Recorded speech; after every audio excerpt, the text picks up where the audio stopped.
Assalamualaikum warahmatullahi wabarakatuh. Waalaikumsalam. Waalaikumsalam Warahmatullahi wabarakatuh. Yang kami hormati Bapak Pengampu Materi Agenda 3, Bapak Dr. Andes Haji Naharudin MTP, kemudian Bapak Ibu peserta Diklapim 3 yang berbahagia. Dalam tugas untuk menganalisis dan mengevaluasi kasus organisasi berkinerja rendah dan merumuskan strategi dan inovasi untuk meningkatkan kinerja organisasi tersebut yang dihubungkan dengan pembelajaran di Agenda 3, maka pada kesempatan kali ini kami dari kelompok 3 coba mengangkat tema UMKM di Provinsi Kepulauan Riau dan pentingnya sistem perizinan online single submission OSS. Terbang tinggi si layang-layang, layangan putus jatuh ke bumi. Kalau tak kenal maka tak sayang, bolehlah kami mengenalkan diri. Bersama kami pada kesempatan ini ada Pak Haryanto. Silakan Pak. Yang mana nih Pak Haryanto? Ya. Ada Pak Budi. Ya, Pak. Dan ada Pak Sentot. Assalamualaikum warahmatullahi wabarakatuh. Waalaikumsalam warahmatullahi wabarakatuh. Dan Ibu Atika. Kemudian saya sendiri Supriyadi. Sebelum kita berlanjut menjelaskan tentang tema ini, terlebih dahulu kami memberikan gambaran awal atas pernyataan Bapak Presiden Republik Indonesia yang berharap 100.000 per hari UMKM di Indonesia memiliki nomor induk berusaha NIB. Di dalam artikel tersebut kita dapat menemukan dari 65 juta UMKM di Indonesia, hanya 1,9 juta atau 2,9% yang memiliki NIB, termasuk UMKM yang ada di Provinsi Kepulauan Riau. Untuk membahas lebih lanjut dan untuk mempersingkat waktu, mungkin sahabat-sahabat kami yang berada di layar ini akan memberikan pemaparan secara sederhana. Kami mulai mungkin dari Pak Haryanto. Mungkin beliau bisa menjelaskan tentang pentingnya UMKM untuk mendapatkan nomor induk berusaha melalui sistem OSS. Kami silakan, Pak Haryanto. Baik, terima kasih. Assalamualaikum warahmatullahi wabarakatuh. Waalaikumsalam. Warahmatullahi wabarakatuh. Baik, terima kasih Pak Supriyadi. Saya akan mencoba bahwa pentingnya UMKM yang mendaftarkan di OSS untuk mendapatkan nomor induk berusaha. Bahwa untuk mendaftarkan di OSS dan mendapat IB itu bagi UMKM sangat penting sekali dan bermanfaat sekali bagi pelaku UMKM. Jadi ada beberapa manfaat terkait dengan manfaat dari mendapatkan NIB melalui OSS. Pertama tentu legalitas dan perlindungan usaha. Bagi UMKM yang sudah terdaftar tentu akan mendapatkan legalitas pengakuan hukum, yaitu dengan akan mendapatkan tanda pengenal usaha yang sah secara hukum yang diberikan legalitas formil kepada usaha dan memastikan bahwa usaha tersebut diakui oleh pemerintah. Kemudian juga ada perlindungan hukum dari sisi hukum. UMKM tersebut akan mendapatkan perlindungan hukum yang lebih baik, termasuk dalam hal perlindungan hak atas merek dagang, hak cipta, dan pengaturan persetujuan. Kemudian juga yang kedua atau manfaat kedua akan mendapatkan akses fasilitas dari pemerintah, seperti program bantuan pemerintah. Jadi bagi UMKM yang terdaftar di OSS akan memiliki akses program bantuan pemerintah seperti subsidi, bantuan permodalan dan pelatihan, dan akses pasar. Kemudian juga akan mendapatkan kemudahan pembiayaan. Jadi UMKM yang terdaftar akan mendapatkan akses pembiayaan dari bank dan lembaga keuangan lainnya karena status legal yang jelas dan usaha yang terdaftar. Kemudian manfaat ketiga akan mempermudah proses perizinan. Tentu dengan adanya One Stop Service OSS akan menyediakan plafon terpadu untuk mengurus berbagai jenis izin usaha dalam satu sistem, mempermudah UMKM dalam mendapatkan izin usaha tanpa harus mendatangi banyak instansi. Jadi cukup mengakses melalui One Stop Service OSS tanpa datang ke beberapa instansi. Itu manfaatnya sangat mudah sekali. Dan juga akan izin yang cepat dan efisien tentu dengan aplikasi OSS itu. Kemudian manfaat keempat itu peningkatan kepercayaan dan kredibilitas. Jadi bagi yang UMKM yang terdaftar tentu akan kepercayaan konsumen dan mitra bisnis produk UMKM sendiri itu akan dipercaya karena sudah mendapatkan legal tadi dari manfaat kita mendaftarkan di OSS. Dan cenderung lebih banyak kepercayaan konsumen, mitra bisnis kita, apalagi investor karena memiliki legalitas. Kemudian juga ada kemudahan dalam kemitraan. Jadi lebih mudah menjalin kemitraan dengan perusahaan lain, baik lokal maupun internasional, kalau sudah mendaftarkan di OSS dan mendapatkan nomor induk berusaha. Kemudian yang kelima, itu tentu akses pasar akan lebih luas. Jadi ekspansi usaha itu juga akan lebih luas, kemudian partisipasi dalam pengadaan pemerintah.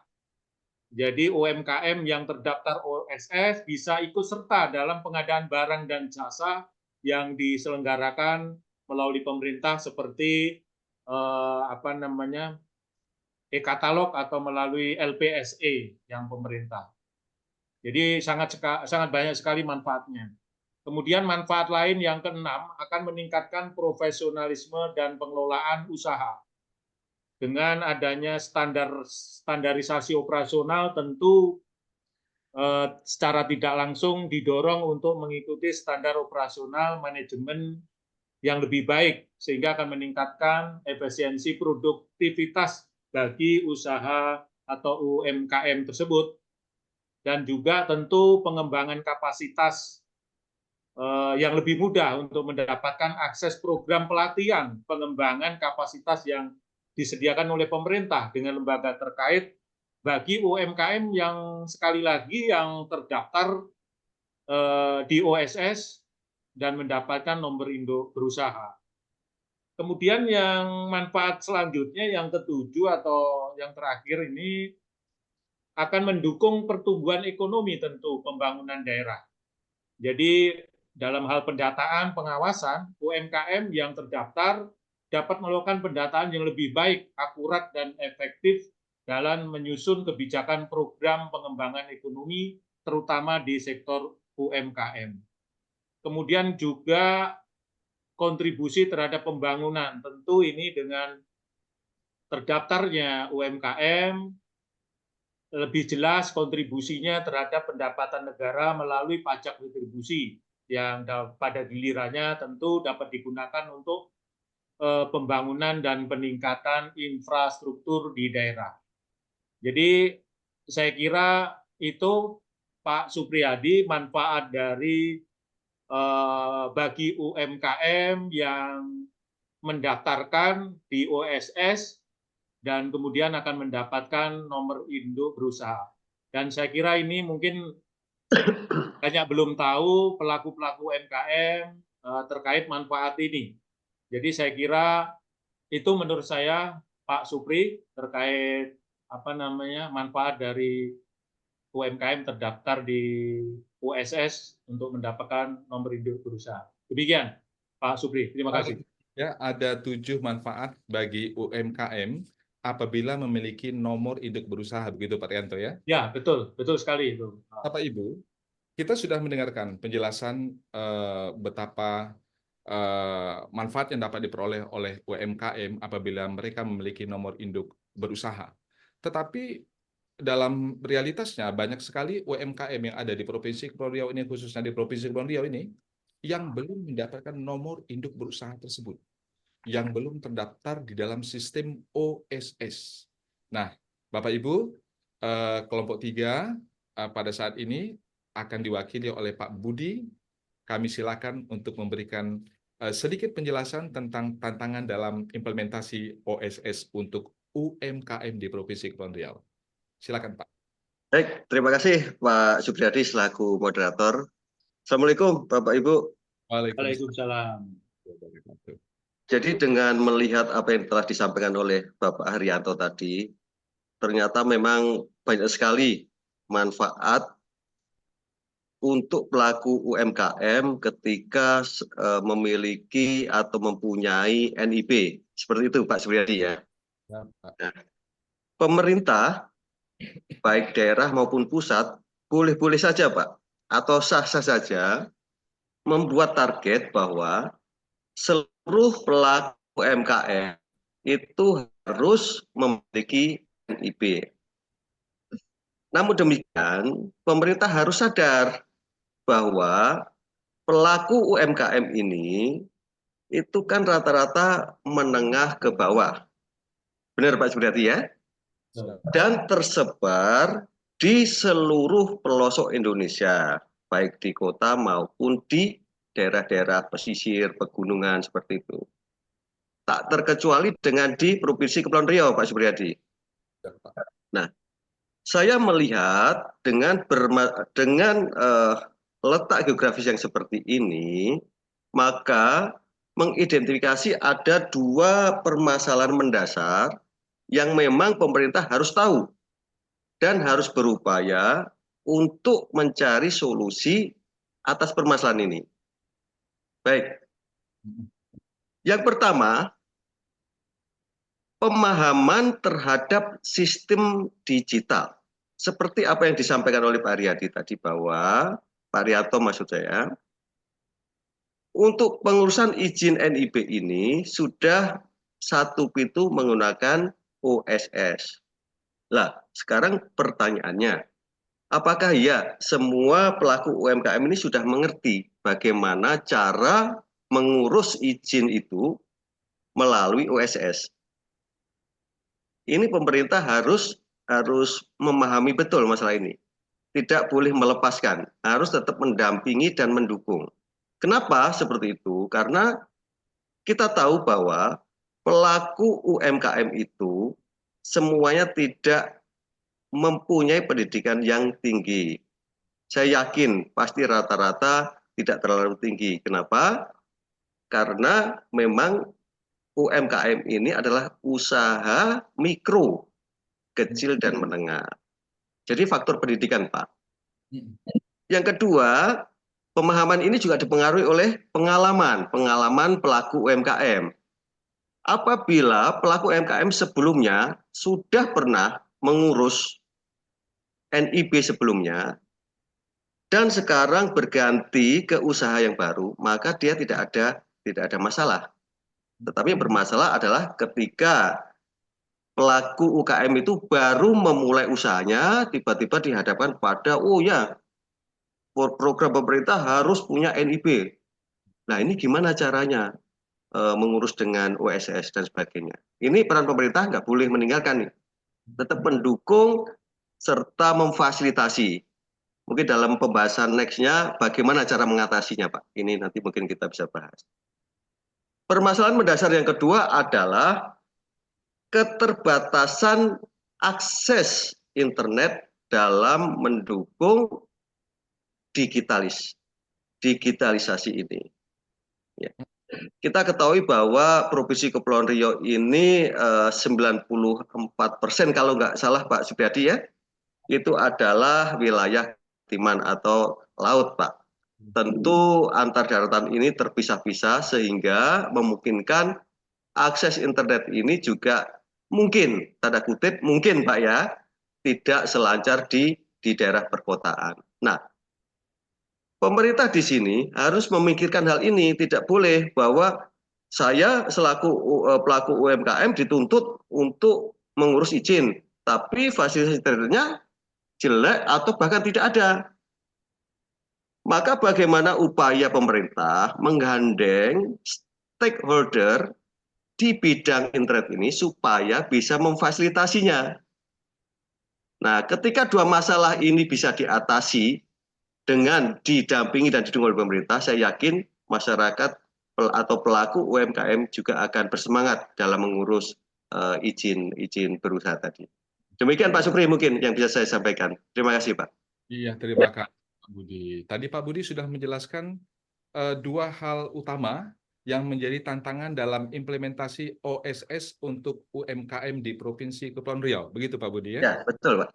Bapak Ibu, tadi kita juga sudah mendengarkan dari Pak Arianto tentang pentingnya UMKM untuk mendapatkan nomor induk berusaha dalam sistem OSS. Nah, setelah kita mendengarkan manfaat yang akan diperoleh, tetapi kita menemukan tantangan di dalam implementasinya. Nah, tentu kita mendekati kepada solusi-solusi untuk memperoleh inovasi dan strategi dalam hal ini. Jadi untuk meningkatkan UMKM agar memperoleh nomor induk berusaha melalui sistem OSS, tentunya memerlukan hubungan kelembagaan. Hubungan kelembagaan yang kuat antara berbagai pihak. Nah, pada kesempatan ini nih, kita berharap Pak Sentot ini menjelaskan bagaimana hubungan kelembagaan dalam kerjasamanya untuk mendorong UMKM mendaftar dan mendapatkan NIB melalui sistem OSS. Kami silakan Pak Sentot.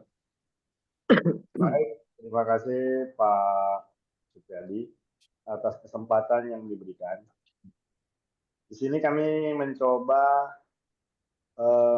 bukan menjelaskan ya, tapi mencoba berbagi saran atau berbagi ide dalam meningkatkan jumlah UMKM yang mendapatkan nomor induk berusaha. Itu memang memerlukan hubungan kelembagaan yang kuat antara berbagai pihak. Nah, pihak-pihak itu antara lain seperti kalau di pemerintahan Kementerian Koperasi dan UMKM yang biasanya itu mereka bertugas merumuskan kebijakan dan regulasi yang mendukung pendaftaran UMKM di OSS. Di mana regulasi ini bisa diterapkan di seluruh wilayah Indonesia. Kemudian, sosialisasi dan edukasi. Kementerian UMKM dan Koperasi ini bertanggung jawab untuk melakukan sosialisasi, di mana pentingnya daripada NIB dan kepada UMKM di seluruh Indonesia, misalnya melalui kampanye nasional, media, maupun pelatihan. Kemudian pihak yang kedua, itu setelah pemerintah pusat, tentu ada pemerintah daerah. Di pemerintahan daerah ini, mereka dapat berperan sebagai penghubung antara UMKM dengan pemerintah pusat, dengan menyediakan informasi dan membantu proses pendaftaran NIB di OSS. Pemerintah daerah juga bisa membuka pendaftaran ini di layanan unit satu atap atau dengan dinas-dinas terkait. Kemudian ada juga program pendampingan yang disediakan oleh pemerintah daerah, di mana ini UMKM memerlukan pendampingan dan pelatihan karena memang belum familiar dengan OSS ini, sehingga pemerintah daerah dapat menyediakan fasilitator atau tenaga ahli yang dapat membantu proses pendaftaran atau memudahkan proses pendaftaran melalui aplikasi. Nah, leading sektor dari pemerintah daerah ini adalah tentunya Dinas Koperasi dan UMKM di kabupaten, kota, atau tingkat provinsi. Mereka dapat melakukan pendampingan, pembinaan sekaligus serta sosialisasi dalam mendaftarkan usaha UMKM di OSS. Nah, dinas-dinas ini juga dinas UMKM ini juga menjadi fasilitator bagi UMKM yang belum memiliki perizinan yang mendukung untuk NIB tadi. Jadi masalah administrasi atau teknis yang mereka hadapi ini dapat terbantu oleh dinas terkait. Kemudian yang selanjutnya yaitu lembaga keuangan atau bank. Karena di bank ini dapat menjadikan NIB ini sebagai salah satu persyaratan untuk mendapatkan akses pembiayaan atau kredit usaha yang akan mendorong UMKM untuk segera mendaftarkan NIB melalui SS. Nah, setelah itu bank juga atau lembaga keuangan ini juga dapat melakukan program sosialisasi bersama. Misalnya ketika ada UMKM yang ingin mengajukan permodalan, tentu mereka belum mendaftarkan NIB ini, maka langsung dapat visualisasikan bersama di situ. Biasanya di customer service-nya atau di misalnya acara pameran. Biasanya kan bank-bank atau lembaga keuangan itu sering mengadakan hal-hal tersebut. Kemudian selanjutnya itu dapat juga dilakukan oleh lembaga asosiasi UMKM. Nah, asosiasi UMKM ini kan biasanya isinya paguyuban usaha menengah atau usaha kecil. Nah, mereka juga dapat mengedukasi kepada UMKM tentang pentingnya NIB ini. Di mana jaringan dan kolaborasinya itu sebenarnya paling banyak di dalam asosiasi ini. Kemudian lembaga pendidikan dan pelatihan. Lembaga pendidikan dan pelatihan yang bersifat swasta atau swadaya atau sosial tentu dapat membantu program pelatihan OSS ini. Sehingga UMKM itu bisa cepat memahami cara mendaftarkan atau mengetahui pentingnya NIB melalui OSS. Kemudian yang terakhir atau belum yang terakhir itu media massa atau influencer. Nah, media massa atau influencer ini biasanya mengadakan kampanye publik, sering mengadakan kampanye publik. Nah, di situ juga dapat kita minta bantu misalnya untuk membuat konten-konten edukatif ya melalui YouTube atau Instagram atau Facebook atau media-media digital lainnya. Di media massa dan informasi ini juga dapat diajak seperti talk show melalui Zoom meeting atau semacamnya. Kami rasa itu mungkin di sini kami dapat mengambil kesimpulan sedikit bahwa hubungan kelembagaan itu antara pemerintah pusat, pemerintah daerah, dinas terkait ataupun lembaga-lembaga sosial lainnya itu sebenarnya bisa dapat membantu pemerintah untuk mensosialisasikan bahwa pentingnya NIB ini dengan cara mendaftarkannya melalui OSS.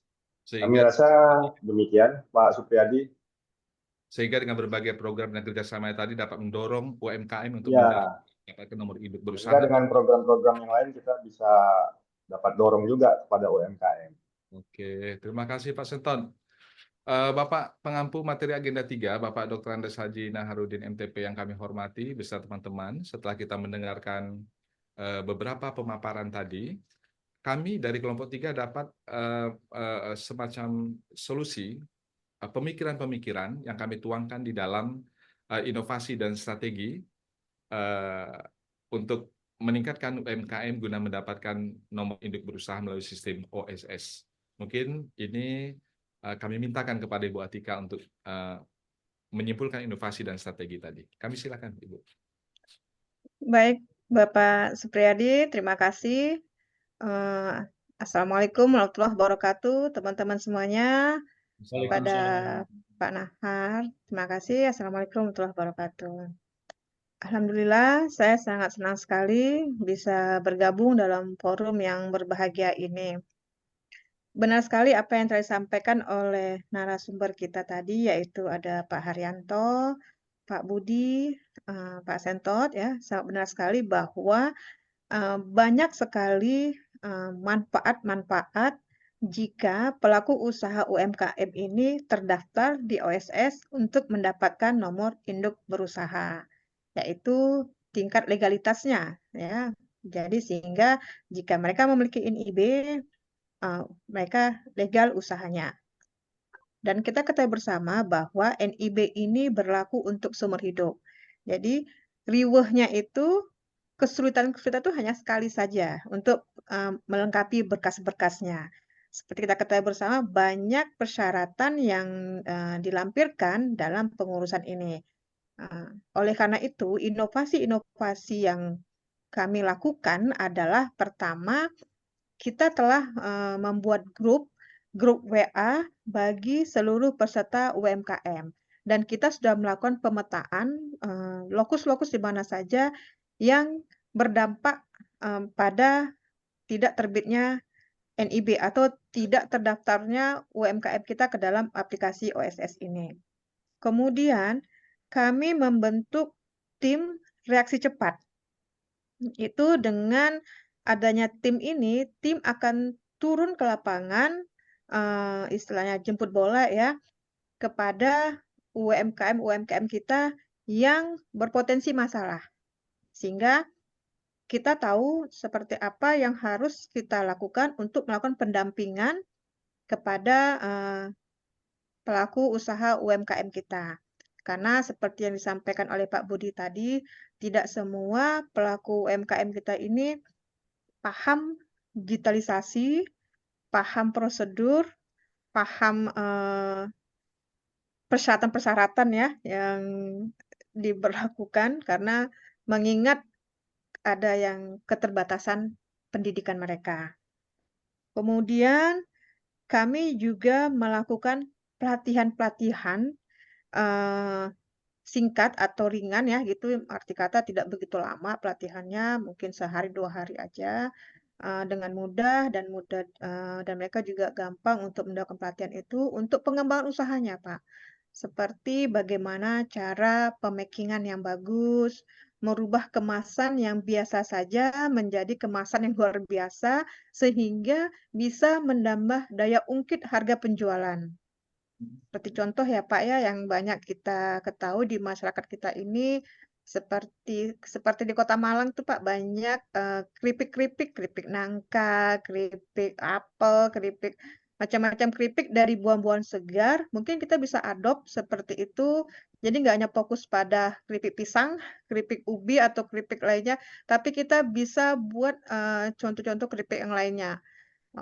Walaupun kita sudah ada keripik gonggong atau keripik cumi ya Pak, tapi kemasannya hanya bentuk plastik biasa saja, kurang kurang ini ya, kurang mempunyai nilai jual yang tinggi. Tapi dengan kita latih mereka cara memaking, cara mendesain bentuk packing-annya, ini bisa menambah nilai jual. Kemudian kita akan memberikan reward dari Bapak Gubernur bagi UMKM yang berhasil ya Pak ya.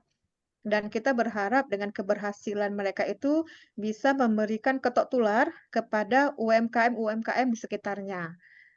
Yang tadinya mereka UMKM biasa saja, tapi mereka bisa jadi termotivasi mengikuti para UMKM yang telah berhasil.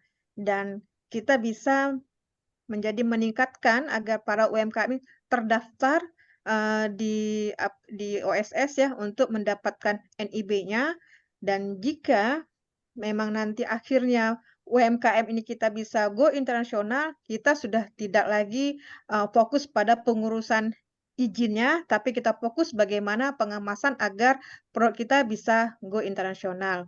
Demikian Pak, terima kasih. Terima kasih Ibu Atika. Bapak Ibu, kami dari kelompok 3 sudah menjelaskan mulai dari awal, yang dijelaskan oleh Pak Arianto, dijelaskan oleh Pak Sentot, dijelaskan oleh Pak Budi, kemudian Pak Budi dulu ya Pak, Pak Budi, serta Pak Arianto, Pak Sentot, kemudian inovasi dan strategi dijelaskan Ibu Atika.